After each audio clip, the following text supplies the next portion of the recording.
On retient 10% de ce qu'on lit, 20% de ce qu'on entend, 30% de ce qu'on voit, 70% de ce qu'on dit et 90% de ce qu'on fait.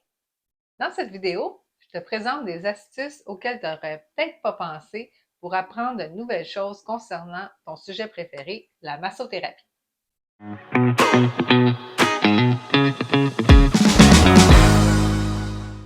Je m'appelle Valérie. Je m'appelle Amélie. On est fondatrice de la plateforme de prise de rendez-vous en ligne de massothérapie, Massage Massage.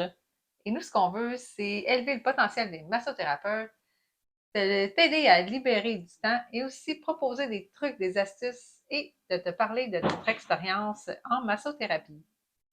Donc, comment on fait pour apprendre des nouvelles choses gratuitement?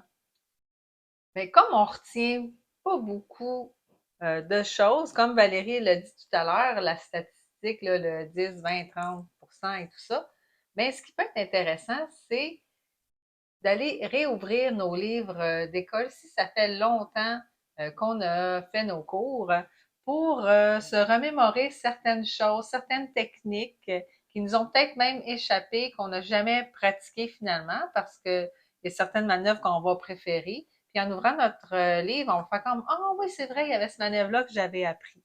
Fait que ça, c'est une façon de venir ajouter des manœuvres à notre bagage sans aller devoir reprendre un cours en massothérapie. Et payer, ouais. Et payer. Parce que des fois, bon, on n'a pas les finances, mais on a le goût, tu sais, de parfaire nos techniques.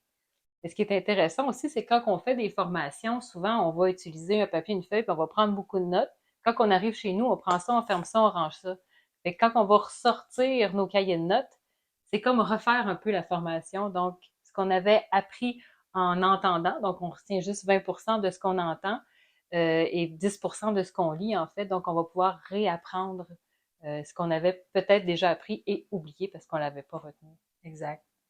Et une autre façon aussi d'apprendre, ça va être justement d'aller se faire masser par d'autres massothérapeutes. Oui, c'est une bonne Tu sais, idée, fait ça. comme ça, on va comme venir, ah, OK, cette technique-là, comment tu fais ça? On peut poser des questions, puis incorporer ça après, là, dans notre routine de massothérapeute, de massothérapie. Ce qui est intéressant quand on va se faire masser aussi en tant que massothérapeute, c'est de voir la pression que la personne va mettre quand on va masser par après. On peut dire, OK, moi, quand je me suis fait masser, j'ai ressenti ça avec une pression qui était plus grande. Fait qu'on peut peut-être faire plus attention quand on va faire un massage à une personne après. Étant donné qu'on l'a déjà vécu, on va être capable de mieux s'ajuster. Oui, c'est ça, parce que c'est d'apprendre avec notre corps, c'est pas nécessairement juste cérébral à apprendre, hein, ça va être aussi physique, hein? Ouais, ben Ouais, c'est ça, notre cerveau peut se modeler avec l'apprentissage physique, donc il peut se rappeler exact. des mouvements, des choses qu'il a déjà vécues, et puis il se met tout de suite, notre cerveau va mettre tout de suite notre corps dans la bonne position, dans le bon mouvement pour pouvoir nous entraîner. Ouais, c'est kinesthésique, ça, dans le fond. Ouais, c'est Ouais. ça. Une autre chose qu'on peut faire aussi pour apprendre de nouvelles techniques, manœuvres, trucs et astuces, ça va être d'écouter des vidéos. Oui, Sur YouTube, il y a beaucoup de choses très intéressantes desquelles on peut s'inspirer.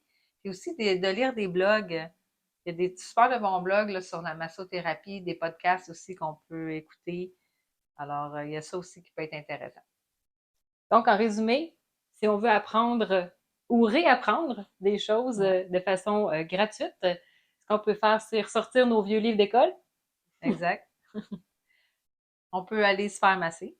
Oui, aussi. Et puis, on peut aller sur Internet consulter le contenu qui est gratuit, donc sur YouTube et les blogs qui sont gratuits.